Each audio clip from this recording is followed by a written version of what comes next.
You know that feeling when opening your laptop feels like lifting a boulder?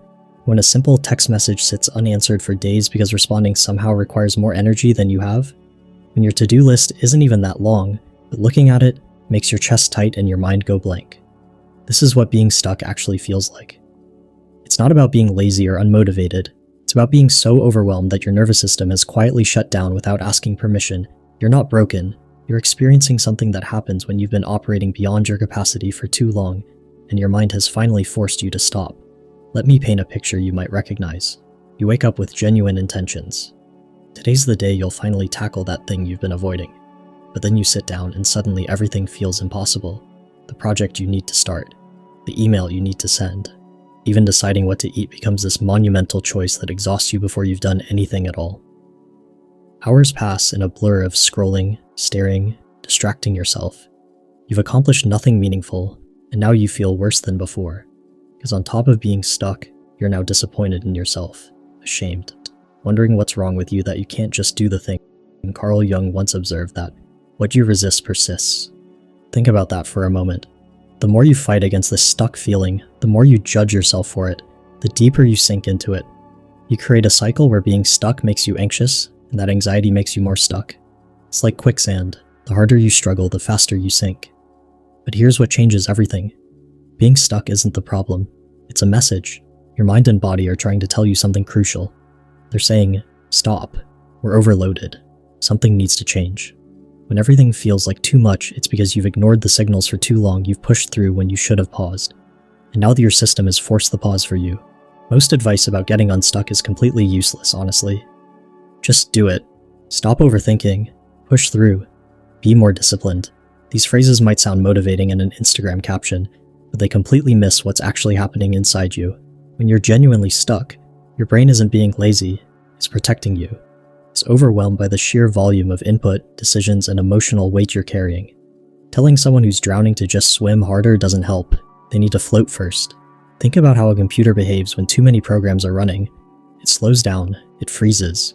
Eventually, it stops responding entirely. That's not the computer being lazy or lacking discipline. It's the system being overloaded. Your mind works the same way. When you're stuck, you don't need motivational quotes. You need to close some programs. Here's the truth that changes everything. You don't need more discipline. You don't need to try harder. You need to make things smaller. Ridiculously, almost embarrassingly smaller. If starting your project feels impossible, then your first step isn't to work on the project. It's to open the document. That's it. Just open it. Don't write anything. Don't edit anything. Just open it and close it. Done. That counts as movement. This might sound absurd, but there's profound psychology behind it. When you're stuck, your brain perceives every task as equally enormous and threatening. Everything triggers the same stress response. Replying to a text feels as overwhelming as starting a new career. Making dinner feels as impossible as solving world peace. But when you deliberately shrink the task down to something so tiny it feels almost silly, you bypass that threat response. You create what psychologists call a micro-success.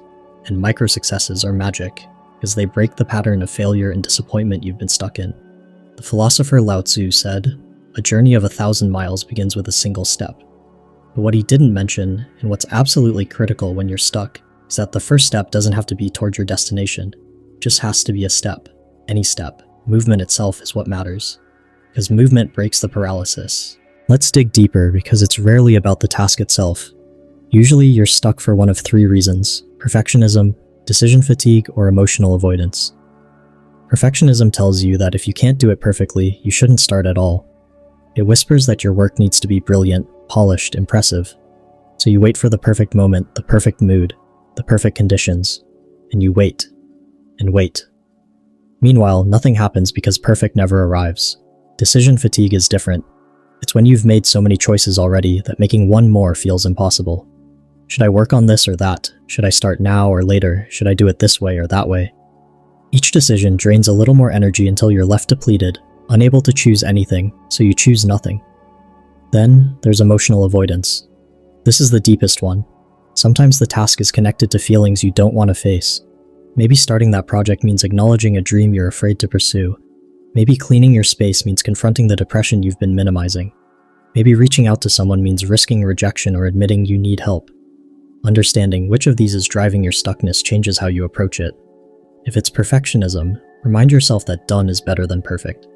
Give yourself permission to be mediocre. If it's decision fatigue, remove decisions entirely. Don't ask yourself if you want to do it or when you want to do it. Just schedule it like a dentist appointment. You can't negotiate. If it's emotional avoidance, acknowledge the feeling first. Say it out loud to yourself. I'm avoiding this because it makes me feel scared, or vulnerable, or inadequate. Sometimes naming the emotion loosens its grip enough to let you move forward. Carl Jung wrote about the shadow, the parts of ourselves we hide because we're ashamed of them. Your stuckness, your overwhelm, your inability to just push through, these aren't character flaws. They're human experiences. They're parts of your shadow that deserve compassion, not criticism. When you stop treating your stuck self as an enemy to overcome and start treating it as a part of you that needs understanding, everything shifts. Let's get practical because theory without action keeps you stuck. Here's a framework that actually works when everything feels like too much. Say you've been avoiding cleaning your space, and now it's so messy it makes you anxious just looking at it. The traditional approach says, just clean your room. But that feels overwhelming, so you don't start. You feel guilty about not starting. The mess gets worse. The guilt gets heavier. The cycle continues. Instead, try this. Set a timer for 2 minutes, not 20. 2. In those 2 minutes, pick up exactly 5 items and put them where they belong. 5 items. 2 minutes. Then stop, even if you feel like continuing. Do this tomorrow too, and the next day. What happens is fascinating. After a few days, your brain stops associating cleaning with this massive, overwhelming task. It becomes manageable, familiar. Sometimes you'll naturally do more than 5 items because you've built momentum. But even if you don't, 5 items a day is 35 items a week. That's real progress from a place of being completely stuck. Here's another example. Say you need to write something, a work email, a personal project, whatever. And every time you think about it, you feel this wall of resistance. Don't try to write the whole thing. Don't even try to write a good first sentence, just open the document and type one word. Literally one word, then close it. The next day, open it and add one more word. Sounds ridiculous, right? But here's what you're doing. You're training your brain that this task isn't dangerous. You're creating a habit of showing up without the pressure of performance. And usually by day 3 or 4, you'll find yourself writing more because the resistance has dissolved. The key is removing all pressure. You're not trying to accomplish anything. You're not trying to be productive. You're just practicing movement. And movement, any movement, is what breaks the paralysis of being stuck. Here's something nobody talks about but everyone experiences. Being stuck often comes with intense shame. You look at other people who seem productive and wonder what's wrong with you. Why can they just do things while you're paralyzed? But here's the reality. Most people are better at hiding their struggles than they are at actually being productive. Social media shows you everyone's highlight reel, not their hours of scrolling, their postponed tasks, their own moments of feeling completely overwhelmed and incapable. That person who seems to have it all together, they've probably spent entire days in bed scrolling their phone, feeling exactly like you do right now. That colleague who appears so motivated, they've likely ignored important emails for weeks, paralyzed by the same anxiety you're experiencing. The difference isn't that they're more disciplined or more motivated. The difference is that they've learned to move despite the resistance. They've figured out how to take small steps even when it feels pointless. And most importantly, they've stopped waiting to feel motivated before they start moving. Let me share something that might surprise you. Sometimes the most productive thing you can do is absolutely nothing. Not scrolling, not distracting yourself. Actually nothing. Sit with the discomfort of being stuck without trying to fix it, escape it, or judge it. This is incredibly difficult because our culture has trained us to constantly be doing something. But in that stillness, in that uncomfortable space of just being with yourself, clarity often emerges. You start to hear what your system has been trying to tell you. Maybe you realize you're stuck because you're genuinely exhausted and need rest, not productivity tips. Maybe you discover that you're trying to do something you don't actually want to do and your resistance is wisdom, not weakness. Maybe you understand that you've been carrying expectations that don't belong to you. The answers are usually there, buried beneath the noise of constant doing and the pressure to keep moving. Let's address something important. What if you do all this and you're still stuck? What if the small steps don't create momentum? What if weeks go by and nothing changes? Then, it's time to look deeper. Sometimes being stuck is a symptom of something bigger. Depression, burnout, unprocessed trauma, chronic stress, undiagnosed ADHD. If that's the case, the solution isn't better productivity techniques. It's addressing the underlying issue. There's no shame in seeking support from a therapist or counselor. In fact, recognizing that you need help and asking for it is one of the bravest and most unstuck things you can do. Sometimes the blockage is too big or too deep for you to clear alone, and that doesn't make you weak or incapable, it just makes you human. Think about your life as a river. When everything's flowing, you move effortlessly downstream. But sometimes debris builds up: rocks, branches, old patterns, unprocessed emotions, overwhelming responsibilities.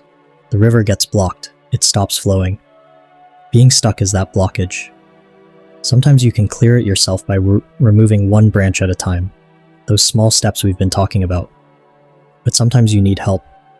Sometimes the blockage is massive, lodged deep, and you can't see it clearly from where you're standing. Neither situation makes you less than. It just means you're dealing with different circumstances. Jung believed that we don't solve our problems, we outgrow them. You're not going to think your way out of being stuck. You're going to move your way out, slowly, imperfectly, with lots of pauses and detours. And one day, you'll look back and realize you're not where you were. You might not be completely unstuck, but you're moving, and movement is everything. Let me tell you what getting unstuck looks like in real life, because it's not what you think. It doesn't look like the before and after transformation stories you see online. It's not a dramatic moment where suddenly everything clicks and you become a different person. It's messy. It's inconsistent. Some days you take 3 steps forward. Some days you take 2 steps back. Some days you stand still, and that's okay because you didn't run away. Getting unstuck looks like opening that document you've been avoiding, even if you don't write anything. It looks like putting on your shoes to go for a walk, even if you only make it to the end of your driveway. It looks like sending a mediocre email instead of waiting to craft the perfect one. It looks like forgiving yourself when you spent the whole day doing nothing. It looks like trying again tomorrow without the weight of yesterday's failures. It looks like showing up imperfectly, repeatedly, with compassion for yourself on the hard days, and quiet celebration for yourself on the easier ones. The most powerful thing I can tell you is this: you don't need to figure out the entire path before you start walking. You don't need to know how you're going to get unstuck. You don't need a complete plan, a perfect strategy, or ideal conditions. You just need to take the next small step, and then the next, and then the next. The path reveals itself as you walk it. The clarity comes through movement, not before it. You don't need to see the whole staircase to take the first step. So here's where we are. Everything feels like too much. You've been stuck, maybe for days, maybe for months. You've tried pushing through and it didn't work. You've judged yourself and it made things worse. You've waited for motivation and it never came. But now you understand something different. Being stuck isn't a character flaw, it's a signal. Small steps aren't giving up on big goals. They're the only way to reach them. And movement, any movement, no matter how tiny, is more powerful than perfect plans that never get started. Start today. Not with the big thing, with the tiny thing. The thing that feels almost too small to matter. Because here's the secret. When everything feels like too much, the smallest action becomes the most powerful thing you can do. It's not about changing everything. It's about changing one thing. And that one thing changes the next thing.